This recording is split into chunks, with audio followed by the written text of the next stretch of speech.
Yeah, put your hands together for the tutors. Ooh. Some epic horn playing.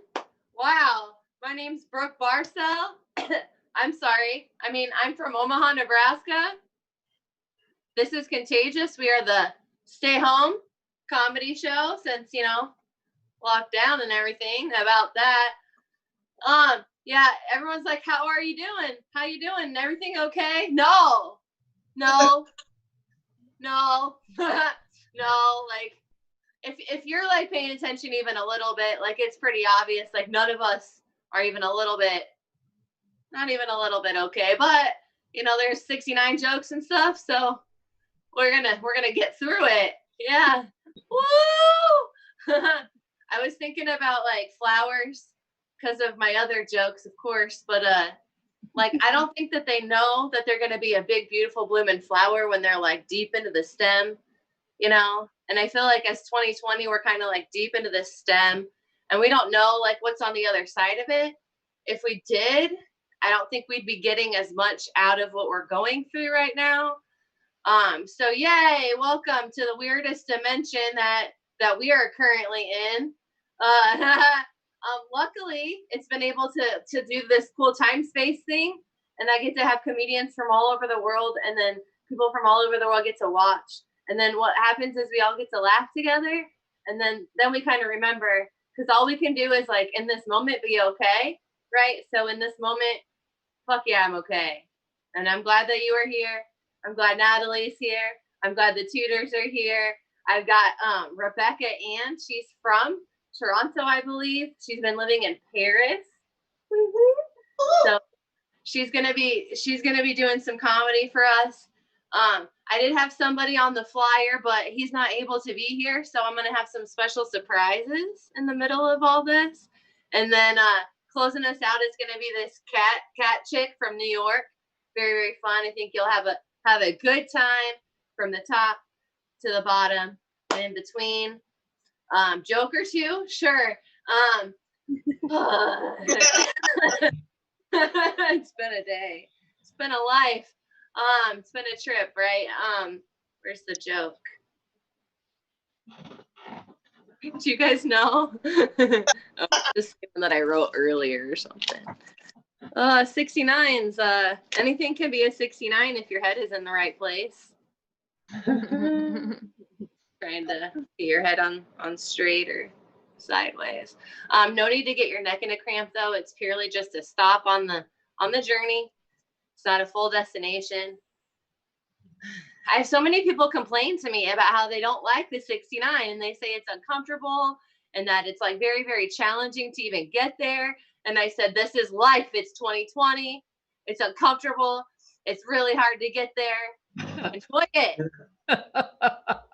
Please help me, help you. Can we just enjoy it together? You're not gonna cramp. It's just a stop. Just a small stop. My mom was having a panic attack one lovely afternoon, and I tried to cheer her up. I said, "Look, Mom, there's a 69." Thinking, like it would do to me. It would make me smile and be happy. But no. She said, what part of a 69 do you think I think would be funny? Gee. I didn't even really think that far. Usually when there's a mustache, they'll tickle a little, but you're right, Mom. You're right. Serious business. if 69s are dangerous, then you're doing it right, right? Like sex should be dangerous. Uh-huh. Yeah, that's fun. I don't really jokes per se, mostly compliments. Dick Seriouses. I also share a lot of clickbait online. Thanks. Thanks. I don't really get that, like, what are you? Because it's kind of obvious, you know? Obviously, I'm a white girl. But they do ask, what are you doing? Like, why would you say it like that? Yeah. Are you normal? What the fuck? What's up with norms anyways? Like, who wants to be normal? I don't think so. This is what I think. Like, I'm just gonna do a quick little rant and then we'll move on. But like they want us to be like the same, and they want us to be like symmetrical in every way, and like this stupid, like, you can have an app and you can have a filter and then all of a sudden everything's fine. But that's fucked up because we're all like a little off, you know, or maybe a lot, you know, like you try to be straight so hard, but you're a circle.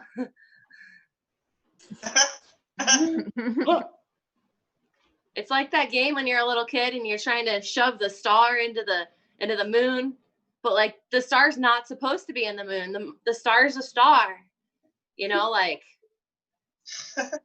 your clitoris might not look like somebody else's clitoris, but that doesn't mean that it's wrong. I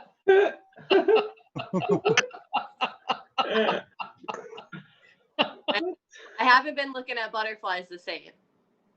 And I do spend a lot more time watching them.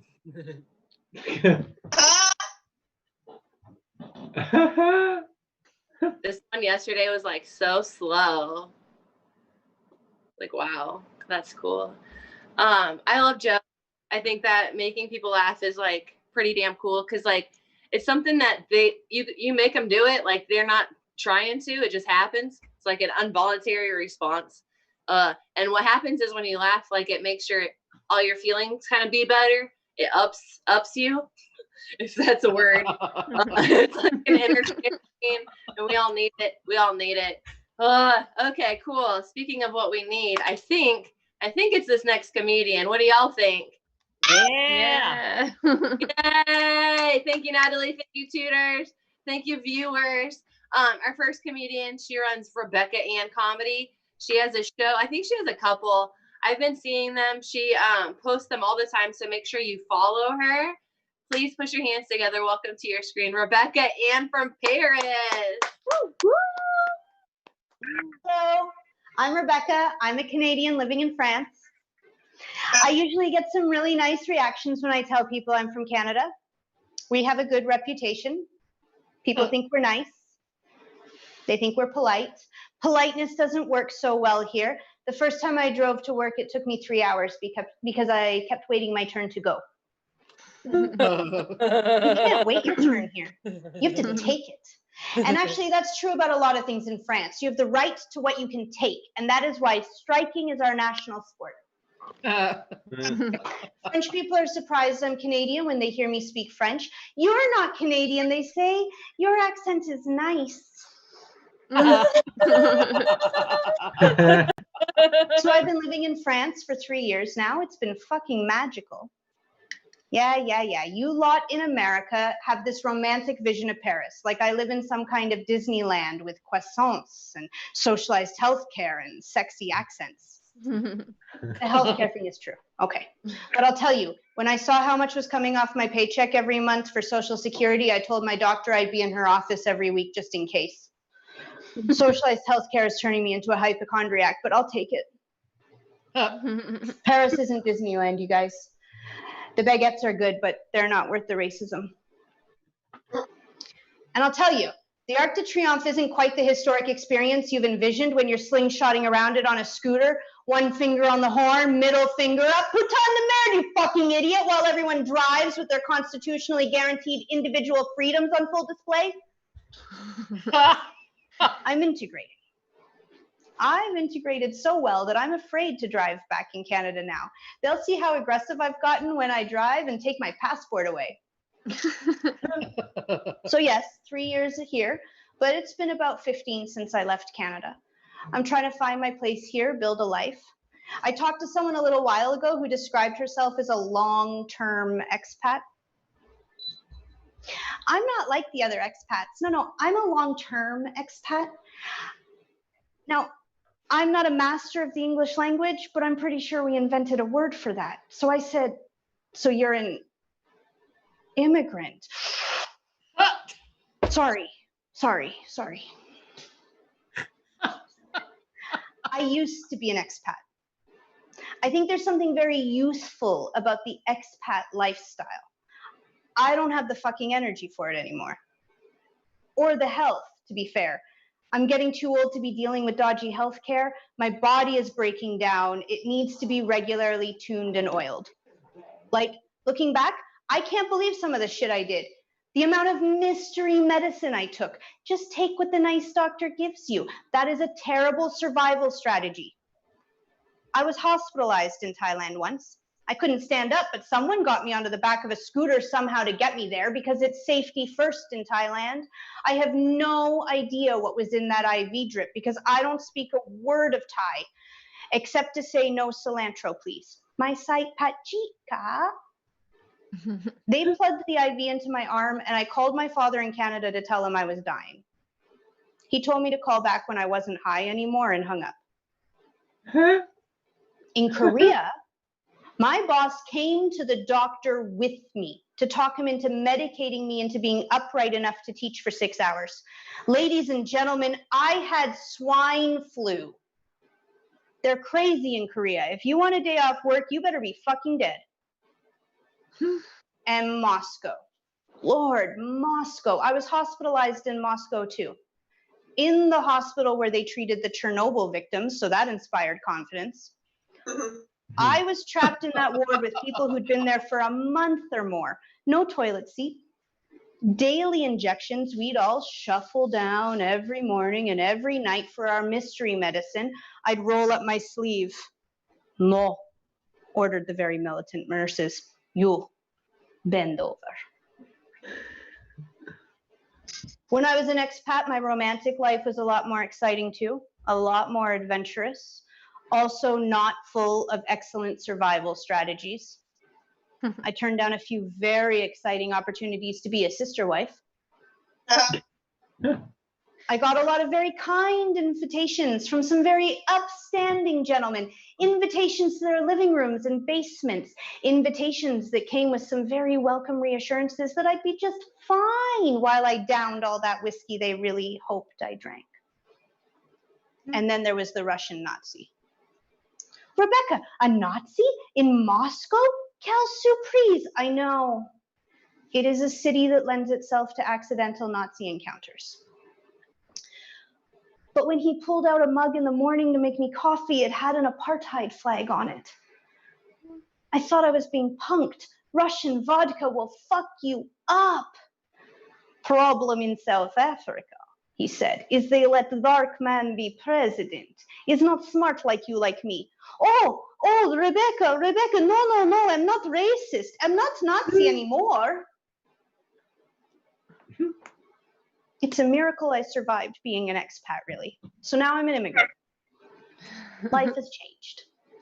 Now the only dangerous swamp I have to wade through is the French bureaucracy. Almost as bad for my health, to be honest. My blood pressure is through the roof. And I'm in a stable, long-term, committed relationship. The gentleman can't get rid of me now. I'm not wading back out into that muck. He's stuck with me. And that is a level of commitment and security that has made him very comfortable, really. I'm trying to learn French. I'm working at it. It's not going so well. I learned how to order a beer and it was all downhill from there. It's the masculine and feminine that are fucking me up. When I first arrived, I tried to have a conversation with my mother-in-law. Very nice lady, my mother-in-law. Very polite. So polite that she didn't want to be rude about correcting me when I got the masculine and feminine mixed up when I told her about the pet cat I had in Shanghai. See, it turns out that if you get the masculine and feminine mixed up when you talk about a pet cat, you might end up telling your brand new mother-in-law all about your cute little pussy that her son loves and is very kind to, but is unfortunately allergic to.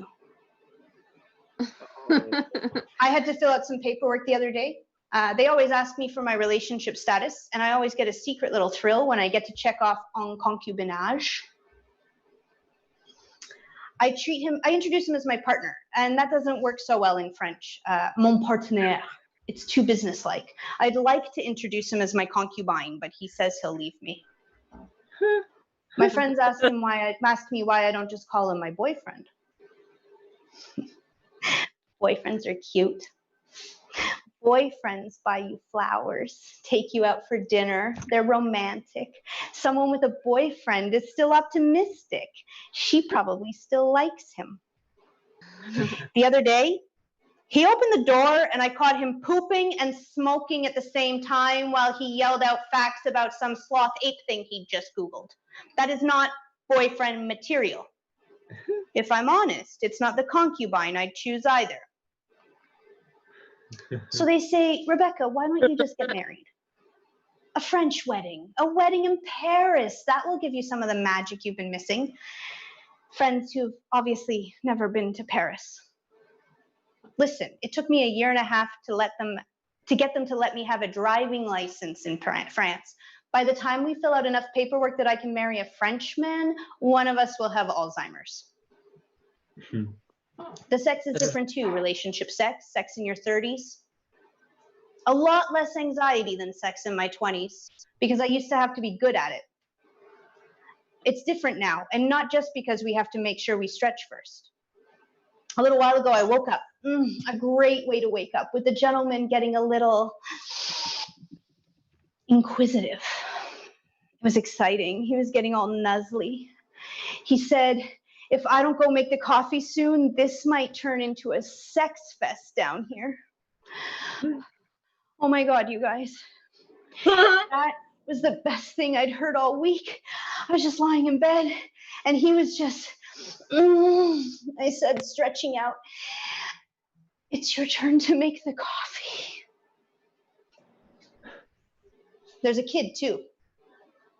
Sometimes I wonder what the good goddamn I was thinking when I let a tiny psychopath live in my house. And it's hard to get that balance right. It is really hard to be someone's girlfriend, cute, romantic, flirty, fun, and someone's stepmom, authoritarian, a role model, rock solid.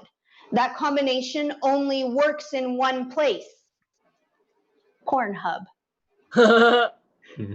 He's 6, he corrects my French, so that's dignified. He caught me once in the kitchen in my Batman underwear.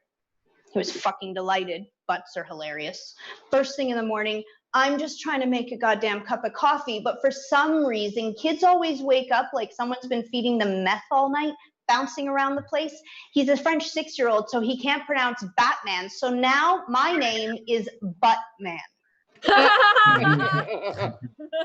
That's how my days start. Tiny psychopath bouncing around the kitchen. Buttman, Buttman, Buttman, Buttman. Last week I had gastro. I was moaning on the couch, thought I was dying.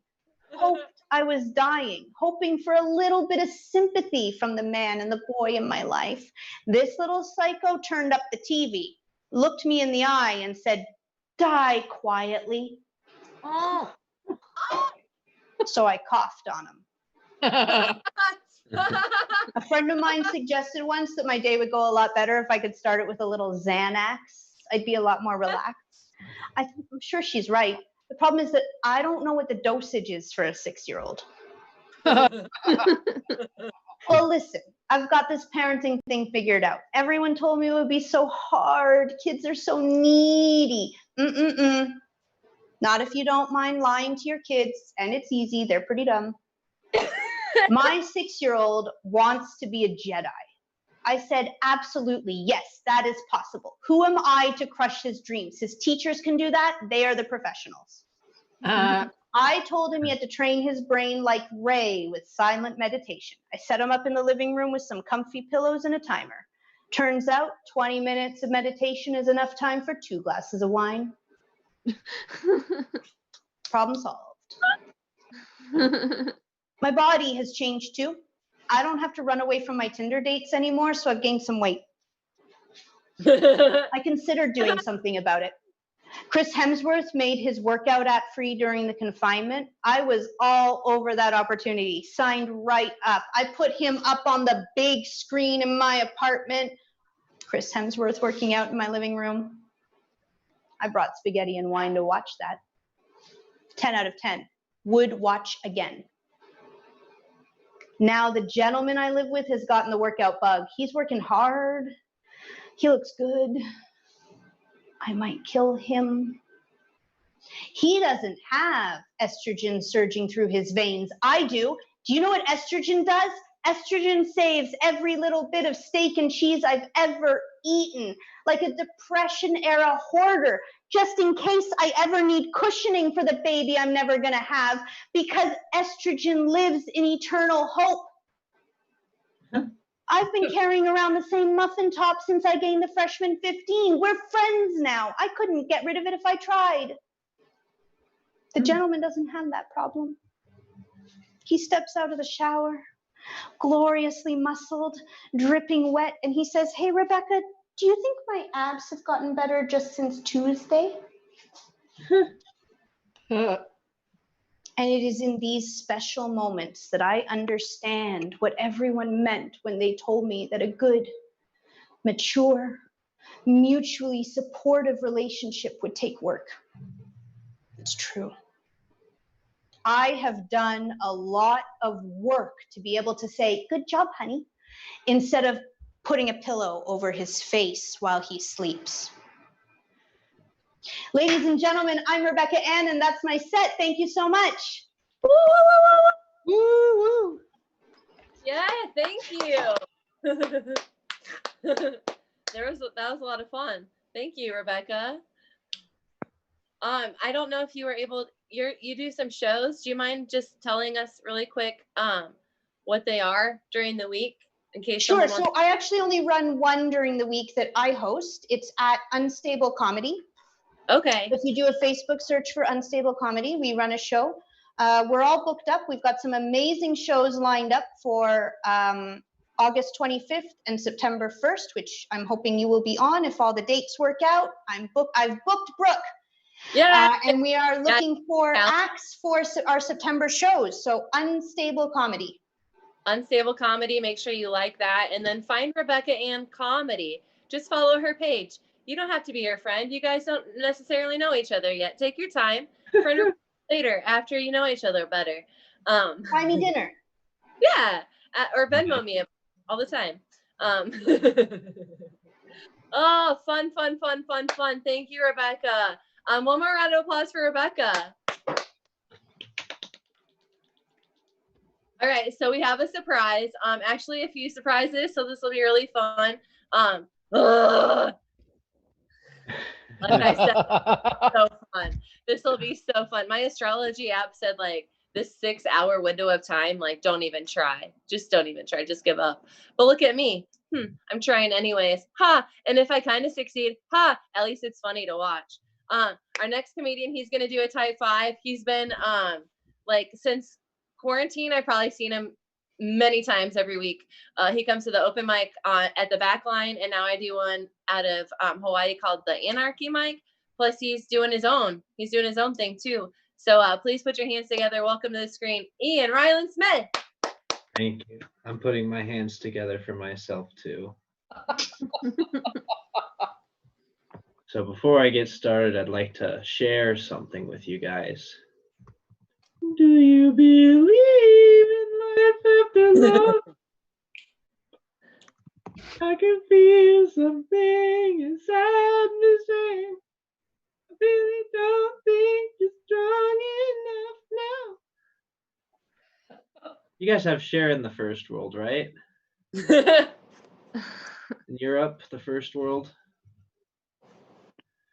Yeah, I was down at my old college town today, having a special visit with a friend. Had to get my sunglasses back. And it was freshman orientation today. And I rolled my window down and I was playing some Cher. I was rolling my window down because I have a very bad habit of looking super cool all the time. Yeah. And I'm blasting Cher, and these freshmen, they look at me and they say, "Hey, what is that whack music?" And I look at them and I say, "This is Cher, you cretin. You'll probably find out about her while you're losing your virginity." And then I drove off. I'm only making some of that up. I don't have health insurance, so if I ever need medical attention, all I can afford is the televangelist guy. Chronic skin rash!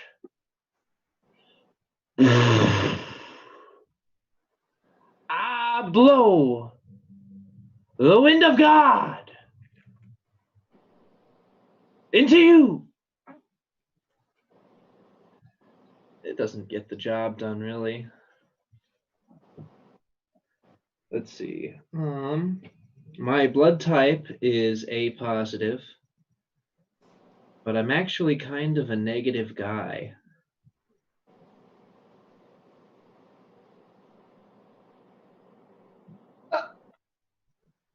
Let's see. I've never had wet ass pussy. I've only ever had wet regular pussy. Never done it in the ass.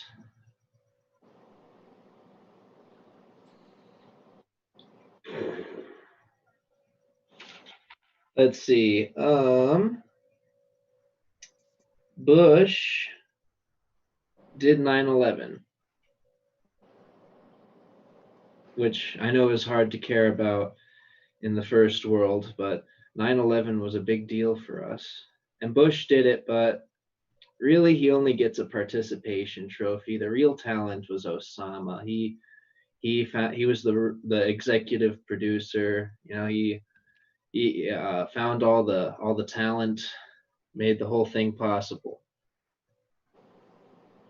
Terrible joke. I'm bombing like 9/11. Let's see. Let's do some facial impressions. I'm gonna do. Do you guys have Beavis and Butthead in Europe? I'll take that as a yes. Here is my facial impression of Butthead from Beavis and Butthead.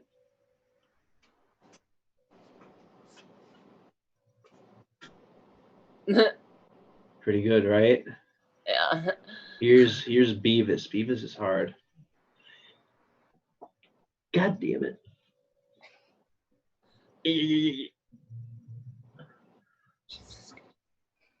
Here's the most evil man, well, the second most evil man in America, Moscow Mitch McConnell.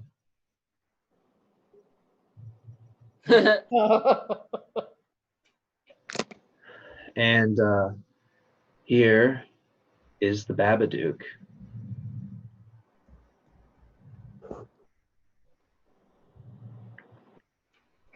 I know you guys have the Babadook in London or England or whatever continent you guys are on.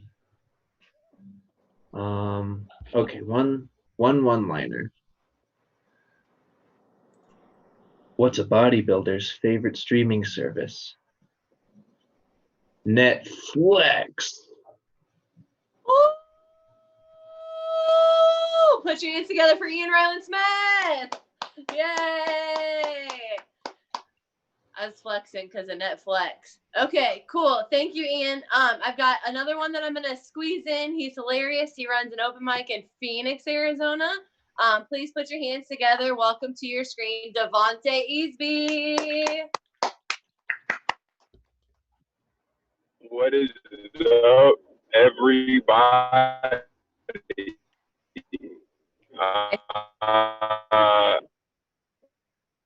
Hope you guys are doing well. I hope y'all can actually hear me. Am I staticky? There you are. There you are. Cool. Hey, That's good. good. Yeah. All right, cool. Yeah, I'm driving and doing this because being black in America isn't dangerous enough. So shout out to Brooke for having me on. But yo, I hope y'all are having a good day. I'm having a good day. I just got off work. I got a new job, which is cool because now I don't have to go on those dumbass Indeed interviews. I went on an interview, and like the first question that they asked me was, "What is your proficiency in weapon building?" And I was like, I thought this was an Amazon job. Like, I thought I was gonna be packing boxes, but apparently I'm gonna be packing heat. Like, I don't know. But yeah, I mean, my job's pretty cool. But to be honest, like, my last job was better. I was a stay-at-home boyfriend.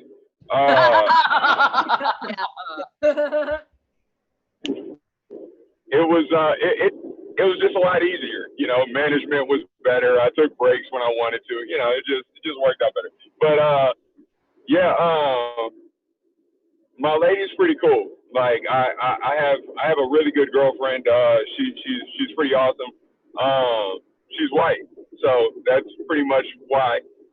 But yeah, I won't lie. Like normally I like a black eyed pea to go on my boom boom pow.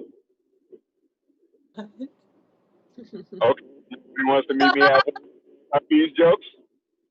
There we go. All right, hey, let's get it started. Oh man.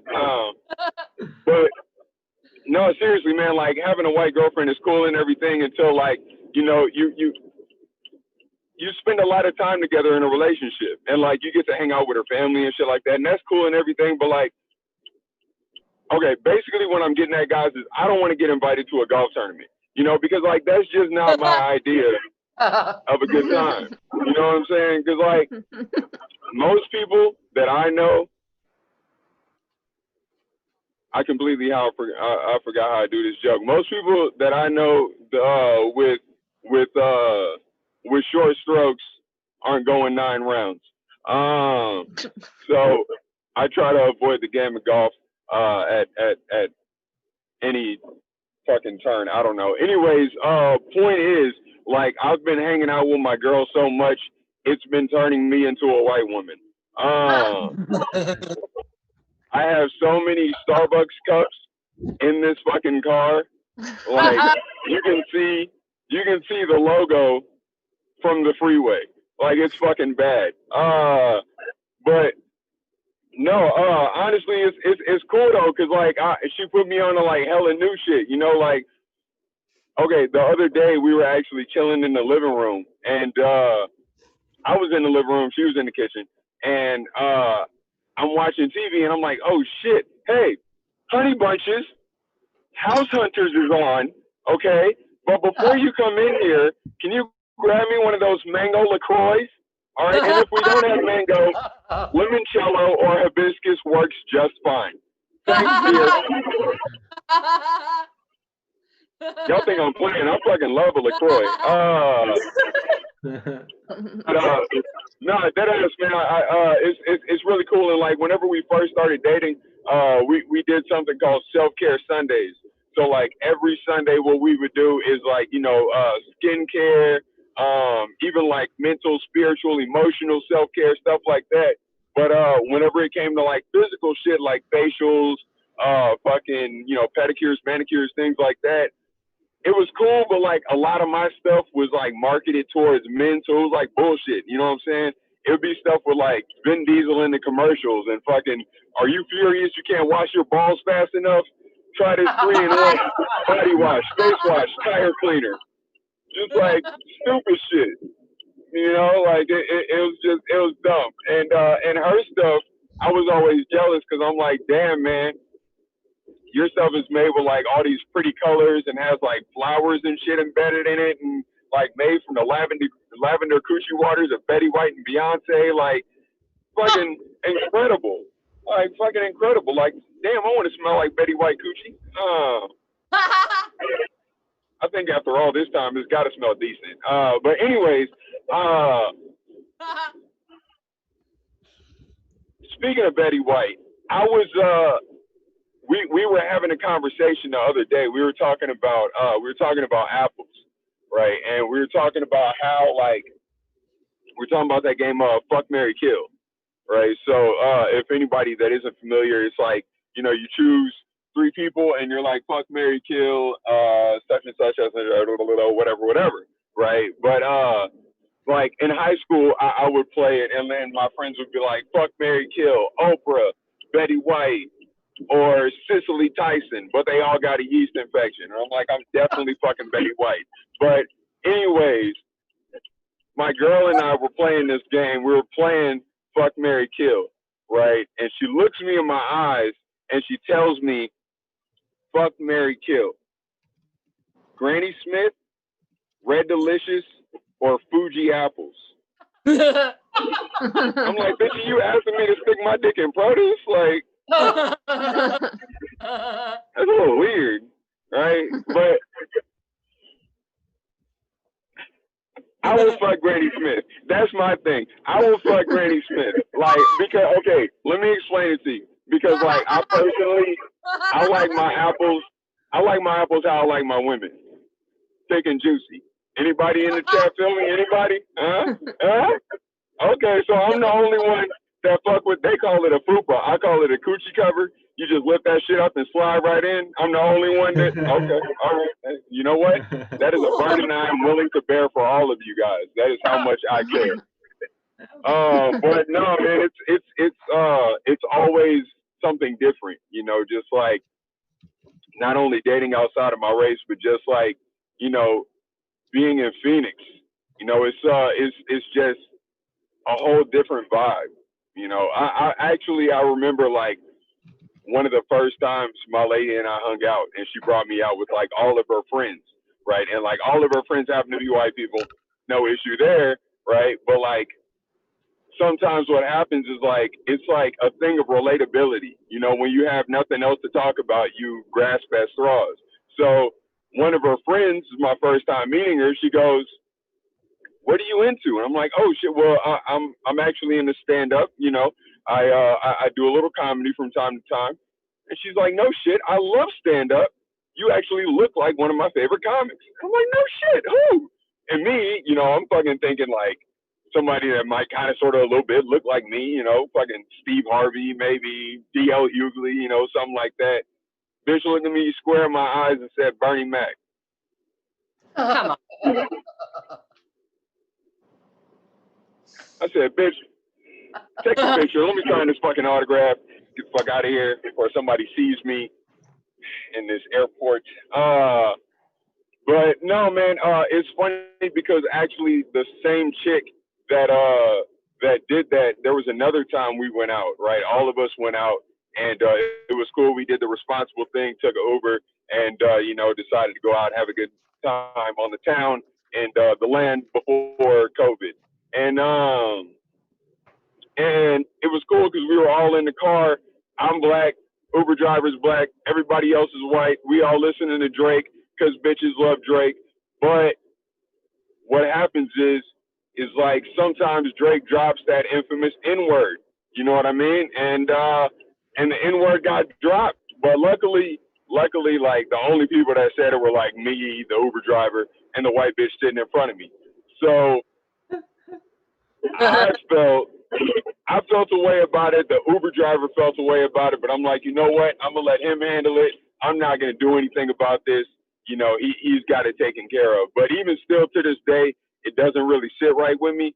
So what I'll do from time to time is I'll go home, right, and I'll put on YouTube, because on YouTube you can find like these clips of America's Got Talent, and in every clip you see at least one white person crying. So I just run that on repeat. I can watch white people cry for 5 to 8 minutes at a time because white tears bring me joy. It's been my time. Thank you very much, guys. Thank you, Brooke. I love you all, and I hope you all have a spectacular day. Thank you. Woo! Put your hands together for Devontae. Woo! You can follow him. He does a disaster mic. Very fun, very funny. Okay, we're gonna do Trish. Trish is gonna do some jokes for us too. So from Chicago, she's lovely. She has a show once a month called "Is It Hot in Here?" It's a comedy show for slightly older women. Please, they're welcome to your screen. Trish Sullivan. Hey, thanks a lot, Brooke, for asking me to do this at the last minute. It's been perfect. I've noticed that I've been to almost every city that people who have been up so far. I've been to Phoenix. I used to live in Omaha. I'm in Chicago. I went to Paris once. I went to Paris, Rebecca, between the day after the first of the Yellow Jacket riots, and I left the morning of the next one. So I was there perfectly. I had perfect timing. In fact, I should be a travel agent, and you shouldn't go anywhere that I say I want to go, because this year I was going to go to Italy, and this year I was going to go to New York City. So neither of those are places you want to go this year.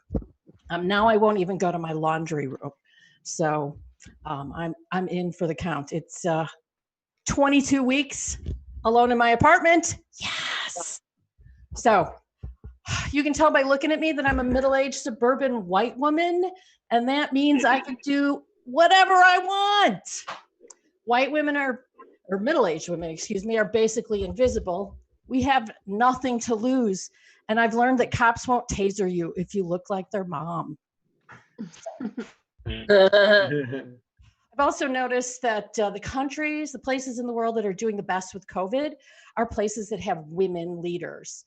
Iceland, Germany, New Zealand is like amazing. They've had like 4 cases in 4 months. So that's kind of amazing. So I think we need more female leadership, and I am volunteering my services to be queen. Woo! Of the whole world. Yes. So I'll take care of COVID and a few other things. And then I have a couple of things I'm going to decree. First of all, your diet should be seen and not heard. I don't know what keto is, and I don't care.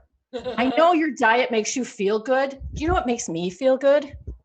Masturbating. So I promise that I won't tell you how often I'm changing the battery in my vibrator if you stop talking to me about your personal relationship with kale, because nobody likes kale. What? My other big decree that I think many people will appreciate involves avocados. When you go into a grocery store or produce market, I decree that avocados will be displayed in one of 3 bins: ready today, ready in 2 days, ready in 4 days. That way you know what you're getting and when it's going to be ready for you. Because avocados are a lot like men. They're either too hard or too soft, and you have like a 15-minute window where they're any good at all. So, and if you miss it, you're fucked. So avocados. So speaking of masturbation, I think this is a really important thing for everyone to know, especially the men who are watching and listening. Your mother masturbates, boys. When you go over to her house, you ever notice that shower head on a long hose that's detachable? What the hell do you think that's for? You notice that that massager on her nightstand? Yeah, she lifts a lot of weights, has a sore back, so she needs to. Oh, that feels so good. Oh. So I'm not going to tell you all of your mom's secrets because your mom is entitled to her privacy. But the next time you come up from the basement after playing video games for 15 hours, or you bring your laundry over and ask her to do it, just remember, look around. Your mother's a very creative woman. So just be careful with that. So surprisingly enough, I'm single. I have two sisters who are married. One's married to a guy named Biff, and the other is married to a guy named Spike. No shit, my brothers-in-law are 1980s movie villains. So according to family tradition, I'm not allowed to get remarried until I find a guy with a really stupid nickname. So if you know any, I don't know, Buzzies, Chips, Gips, Woody, Trey. I knew a guy who went by June for Junior. You know any of those guys? Keep it the hell away from me because I'm not going back. I'm Queen Trish. Have a great afternoon. Put your hands together for Queen Trish. And yeah, it might be morning where you're at. It might be afternoon. It might be nighttime. I know Rebecca said it was 11, like when we started, so it's late there, but afternoon here, 4:20-ish, something like that. Our next comedian, she's from New York City. Met her in one of those Zoom rooms. Very, very cool. Please put your hands together. Welcome our next comedian from New York City, Kat Belafonte. Hey, thank you. Happy to be in another Zoom room. Yay! No, I'm happy to be here. I just feel like I'm hitting like a pandemic wall. I feel like the first few weeks of quarantine, I was kind of thriving until I gave a genuine sup head nod to a pigeon on my windowsill. I'm very lonely. And I just ate a tub of cookie dough and called it a day. Pretty good day in March, April, May, June, July, August. I was like, I should go home and see my parents. So I did, and then I was like, I should come back and see the pigeon. A lot. I went home because my parents are moving out of my childhood home. They're leaving the town I grew up in. I grew up in this town of Georgia named Cumming, Georgia. And you know, I'm really gonna miss Cumming. The thing that I think I'm gonna miss the most, though, is the Cumming Fair. Really was special for everyone. I mean, the whole town came at the same time. Animals, babies. It's like, Wow! so fun. It was one of those things where I feel like the buildup was like almost as good. Like all this anticipation and excitement. Finally got there. It was just like a blast. Yeah, my parents, they're moving though from Cumming to a town called Smyrna, Georgia, which sounds like what you get if you're not safe in Cumming.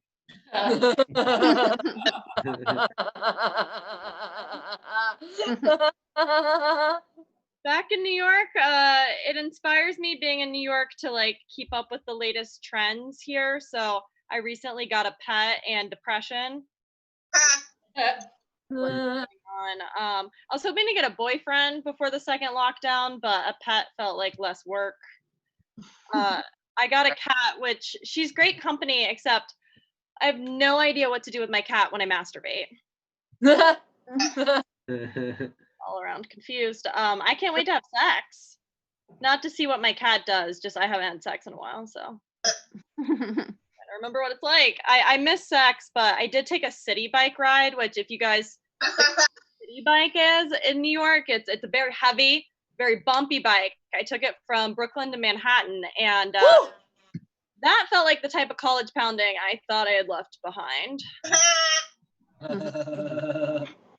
Yeah, I went to college on the West Coast. It's weird. I grew up in Georgia, never got an accent, but then when I went to college out west, joined a sorority, I got a Valley Girl accent for 4.5 years. Everything just like went to the back of my throat. Just like so much to the back of my throat in college. It was wild. Question. It was like I could only speak in questions for 5 years. I wasn't really sure about anything. Because like nothing turns a frat guy off quicker than a woman with an opinion. Yeah. Anal. Then he's like, yeah, I'm with her. Flip over. What? I'm straight. Oops, sorry, wrong hole. Anal in college. Just me, cool. It's like if you love guns so much, aim better. Pew pew. And no, obviously frat guys are the worst, but I know as part of the problem being in a sorority, I'm sure it was very confusing going out with me just speaking in riddles the whole night, just like a cold, wet chihuahua, like I'll have a glass of Pinot Grigionet on the charcuterie board. My name's Kat. Just like constant identity crises until I got so anxious I turned into a goat having a panic attack. Like, I don't have a date for formal. I think I have a gluten intolerance. Bad. I just and started to eat the grass. Never had to mow the front lawn. I've changed, but I'm still an anxious person. The pandemic has also turned me into a bit of a hypochondriac. You know, like the other day I thought I found a lump in my breast, and then I realized that just was my breast. They're not malignant, they're just not there. So that was a fun reminder. I see a therapist. But I could never handle seeing a male therapist. Like, I'm sorry, but having a man listen and hold space for me while I talk about myself for an hour, how could I not fall in love? Like, sir, I'm here to learn boundaries, not want to break all of them. Not fantasy though. I guess it'd be like a good therapeutic test, which is what I felt like my last therapist left me with. She was great. We worked on my abandonment issue. She was like the one stable force in my life for 4 years. And then she left me. Like, your final test, here you go. It's fine. I got a new therapist right away. But I'm starting to worry that she knows she's just a rebound. And I'm not sure who to talk to about this. It's like there's like girls who, you know, who go from like relationship, boyfriend to boyfriend. I'm just one of those girls who like always pays someone professionally to talk about how they never have boyfriends. Not sure if it's, I'm fantasizing more about getting back with my ex-boyfriend or my ex-therapist. I'd say in relationships, I'm not looking for a rebound, but I am looking for a springboard. Nothing to rebound, but we'll launch right into something. I don't know. I tried Zoom dating when this thing started. I had a third Zoom date with a guy, like the same guy, and he was like, "What do you normally do on a third date?" I was like, "What? We're on Zoom." Date. I was like, I don't know. I never make it this far. Leave me too intimate. You know, we Zoomed for a while, but I'd say that Zoom relationship ended like all of my other relationships, which is not one. So at least I'm consistent. It did make me wonder though, like, did it just take a global pandemic for men to have to get to know us before they could sleep with us? Then it also hurt more when we ended because we had never touched, so it felt very I know. It's like it was in May. Like, what else are you doing? You know? I'm not bitter. We got in a fight because he wouldn't drive his RV 6 hours to Brooklyn to come meet me. I was like, it's been 6 weeks. We can fuck now. Like, hello. He's like, oh no, that sounds like a big commitment. I was like, you bought an RV. You bought an RV. Like, regret feels very on brand for you. Let me be part of this. And like, sure, in non-pandemic times, meeting a guy for the first time when he picks you up in his RV to like drive you around somewhere he chooses feels like kidnapping. Like a safe romantic adventure this time. My standards were very high entering the quarantine, and now it's like every time is closing time. I recently saw an ex back on the apps, which felt both very satisfying and very triggering. It feels like when someone from your high school moves back home, We're like, fuck you. I knew you'd end up back here. But it's also embarrassing because you never left. It's hard to know whether to start talking to an ex again because it's like that old saying, like, fool me once, shame on you. Fool me twice, shame on me. Fool me 3 times, I will have sex with you in a pandemic. We didn't because he was too tired to leave his couch. I was like, Jesus, it's not like I asked you to drive 6 hours in an RV. I think I have very unrealistic expectations for guys to change based on like my own growth. Because like in 3rd grade, I drew a Hitler mustache on Al Gore. Now I am an environmentalist. I recycle cans, bottles, fuckboys, keep them coming. In the high school, I started the Young Republicans Club. It's probably why I'm still single. All this karma. Now I suck mad Bernie bro dick. Not for Bernie. I'm a Warren whore, but I also don't believe in capitalism, so I'm here to share the wealth. I find myself very accepting of other progressive liberals. What do you expect? I find it very disheartening, but like not surprising at all that so many white women support Trump. Like, of course we do. Our standards for men are absolutely that low. My mom has the same defense of the president that I have of every fuckboy I'm trying to justify sleeping with. It's like we can complain about him, but if anyone else starts talking shit, it's all like, well, this is the only option right now, okay? He's doing the best he can. I know I can do better, okay? And then we like both secretly love the drama of it all. Like, well, I don't know, he's like charismatic. He makes me laugh. Everyone's like, he also makes you cry and literally have to block him on social media. And it's like, Trump will do one thing that should be expected behavior, like wear a mask. My mom's like, wow, he's such a great guy. He cares about us so much. It's fucked, but like, I'll do the same thing. A guy wears a condom one time, and I'm like, wow, he cares about my safety. He's so nice. My friends are like, no, he just has herpes. From the political, I don't know, that was too much for everybody, but I'm broke. I'm trying to figure out ways to get money. Now I'm trying to get my money back from my psychic, who in February told me I was going to have a very busy spring, that I was gonna meet a guy very soon. He did also say that I was going to be working in a new place, which she was correct. It was just nowhere was the place. I did not get my money back. I spent more money instead on an astrologer because I never learned my lesson. This time she told me it was in my birth chart that I would be Zoom dating until September. I thought it was weird that the stars like predicted my Zoom dates and somehow missed the whole pandemic. Also, like, what happens in September? That's soon. I guess we'll either like reopen or I'll just give up.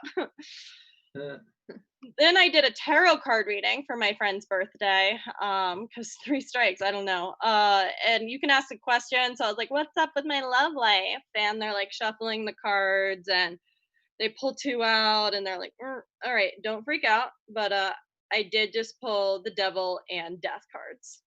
Oh shit. Finally, a fucking accurate reader. No, I recently started talking to my ex. No. I gotta work on myself. I'm trying. I meditate. I don't know if you guys meditate. I found it really hard to get into. I was like, I'm in my head so much, but I don't know. Should I like download an app? Should I like go on a retreat? And then I remembered like I like getting choked sexually, which is a great way to get into meditation. Really gets you out of your head because all you can do is focus on your breath. Yeah.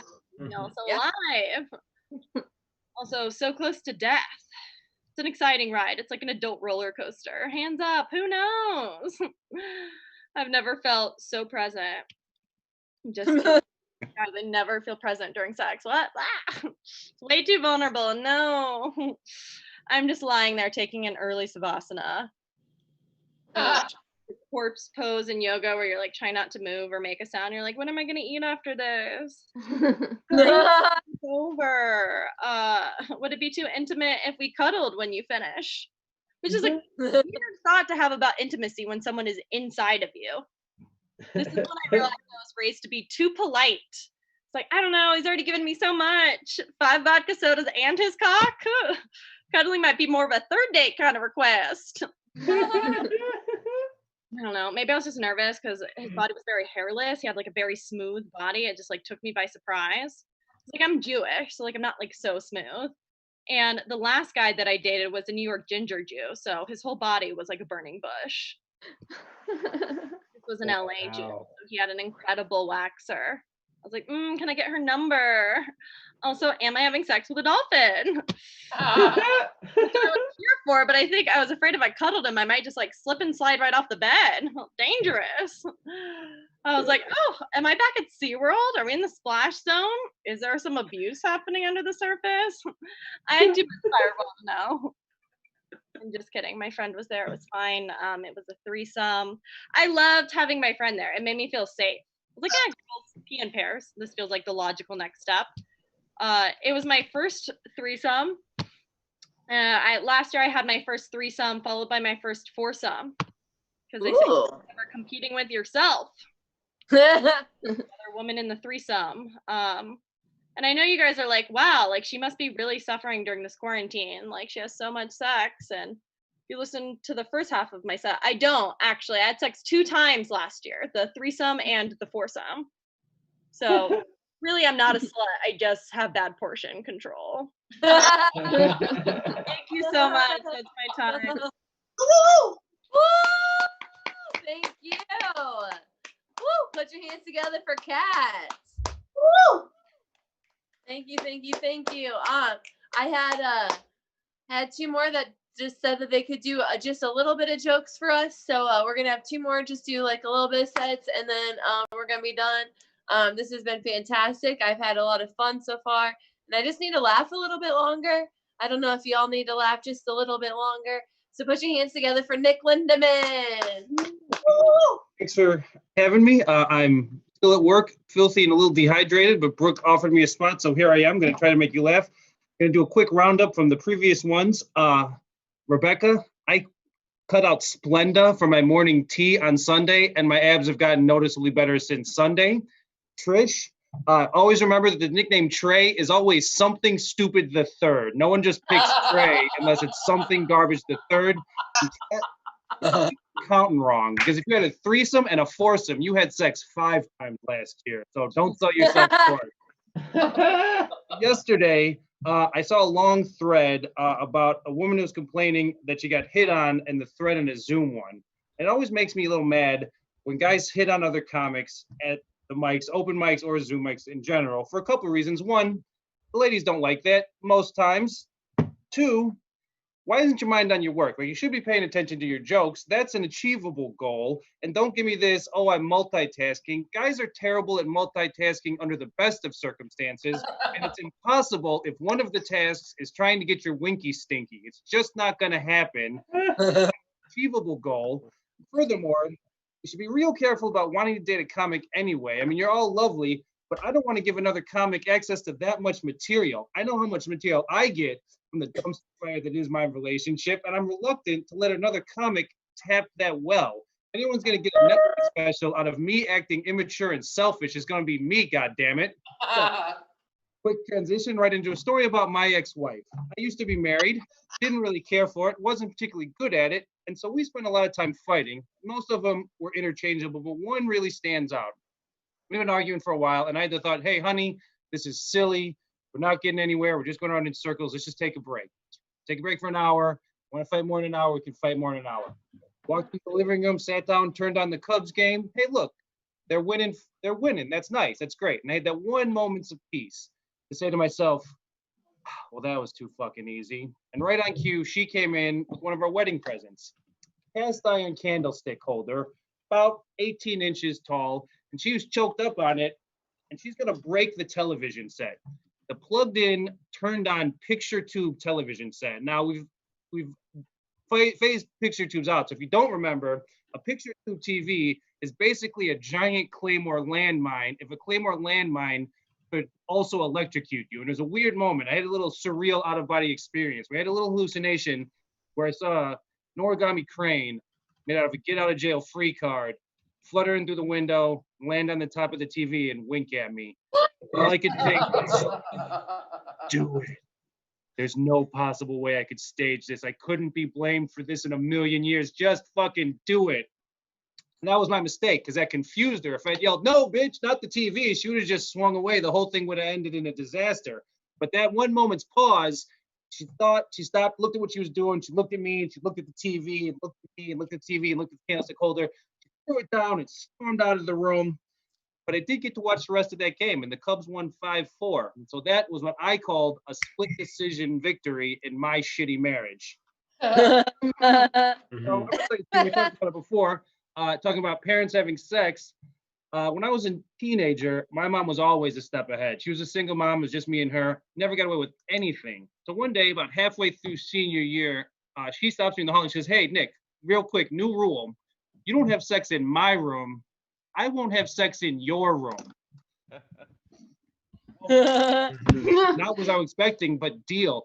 But it was genius. It worked like a charm. Not only did I never have sex in that room, I never went in that room again. I most certainly never, ever let any of my shithead friends in there. I could have 100 kids over. I'd be doing a keg stand in the detached garage, and someone would lightly brush up against the door jamb. Hey, what are you doing? This is my mom's room. You are fucking around with powers you do not understand. Back in the living room. Yes, I'm sympathetic to the fact that Becky promised to do hand stuff, but this is where my mother sleeps and keeps her moderately priced jewelry. There's a futon mattress in the shed. Knock yourself out. That's what I wanted to talk about tonight. Thank you for having me. Let's give a big round of applause for Brooke and Natalie for putting this together. The hostesses with the mostesses. Thank you very much. Woo. Thank you. One more time for Nick Lindemann. He's from Chicago. Yeah. Very, very fun. We'll probably be seeing him again soon. All right, we've got one more. His name's Winston. He's from the other side of the coast, the east. Yeah. Please put your hands together. Welcome to your screen, Winston Hodges. Hey. Excellent. Cool. All right. We'll do like a few minutes of jokes. Try to, keep Brooke in a good mood. We're going to have fun. Great show, everybody. Everybody had great set. So let's do the Kat talked about group sex. Like that's a thing that she did. I've had a couple exes try to get me to have group sex. I can't do it. It doesn't appeal to me at all. Mainly because like I'm the type of guy that's like I get anxiety when someone looks over my shoulder when I'm reading. So I don't really understand how that's going to work during sex. I don't think it'll be a fun time. I don't need some guy behind me being like, "Hey, Winston, turn the page," and I'm like, "That's not even her name." So that's very rude that you said that to do. It's like, oh my god, it's like what's even going on? And someone mentioned choking during sex or whatever. It's sex has changed. I can't remember the last time I slept with anybody that didn't ask me to choke them in bed. I can't remember the last. It's insane to me, and it's like it's not just choking. It's like the last chick is she was like, all right, Winston, I want you to choke me, and I was like, all right, and I went to choke her, and she was like harder, and I'm like, I'm doing it as hard as I can. I don't know what you want from me. Like I got really tiny hands. Like this is it. I don't know what you expect me to do. Like I'm half expecting her to be like, oh my god, your hands are so smooth. I was like, yeah, we use the same moisturizer. We're doing great. And so I did that. I choked her. She loved it. She said it was the best thing that's ever happened to her. So like after that, she asked me to like hit her in the face as hard as I could. Jeez. Yeah, I know. I think it's fucked up that women are allowed to put me in a situation where the best possible response is, ma'am, can I please just go back to choking you? I feel like that's the safest thing that we could have done, actually, if I could just go back and I'm just kidding, guys. I'm a gentleman. I punched her right in her fucking face. I gave her exactly what she asked for. You got to be an active listener in bed, okay? She really fucked up my wrist, all right? She's very strong. She's got a fucking Mike Tyson iron jaw over there. I don't know. I had a friend asked me if I would ever pay for sex. I wouldn't pay for sex. I was like, no, I would never pay for sex. And he goes, oh, you think you're too good to have to ever pay for sex, Winston? And I was like, no, I'm not too good. I just know that currently I'm not even paying for Netflix. So don't really see pussy working its way into my budget. I don't think that's a thing that I've planned for. Even I can't afford $12.99 for all the Stranger Things I want to watch. I definitely can't afford whatever market price is for literal Strange. I don't even know what that. I gotta find a better term. Like Strange is like I think the only people that enjoy that part of the joke are like in there. I don't know. It's just people like Trish. The only person like, yeah, Strange. That's what we used to call it. Come and get it, baby. I don't know. Plus I feel like I'm like most guys in the world. If I ever really fucking need sex, I'd do the same thing I do when I really need Netflix and just beg my ex. Oh my God, let me look at it, please. For the love of God. I don't care how many people use it. Great, just please. I just need 10 minutes. All right.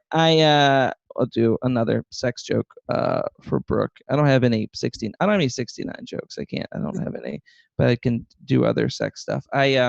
I think furries, it's a fascinating world. I think furries are so fascinating. Trish, do you know what furries are? You aware? Yeah, you wear furries. For the people out there that don't know, furries too. you're into it, and I think it's I hate it. I fascinating. think it's ridiculous. Why? Why do you like the only reason I'm not a furry is because I found out about furries when I was like 26. They got to start getting in young. You know what I'm if someone had come up to me when I was 13, Trish, and they were like, "Hey, Winston, in 10 years, not only do you get to fuck a lady, you get to do it while dressed as a dragon." I'd be like, "Sign me up. Is there any way that I can do this tomorrow?" Actually, the woman doesn't even have to be there. Do you just have a dragon costume? This would be amazing. Do I get to come fire? I don't care. Actually, let's go. This will be the best time of all time. No, I know the only reason I'm not a furry, Trish, and it's because I like sports way too much. And getting turned on by a mascot is a literal game changer. It changes whatever game. Nobody can be at a Phillies game and the fanatic comes out and shoots a T-shirt at you and you got to pull your underwear off and throw it at him. I'm like, is this what we do? I don't know what's happening on the third baseline. But that's all the sex jokes I had. I want to do sex jokes for Brooke because she's the 69 queen of comedy. Thanks for having me. Everybody did great. Thanks, Natalie, for running the timer. Bye. Thank you, Winston. Woo!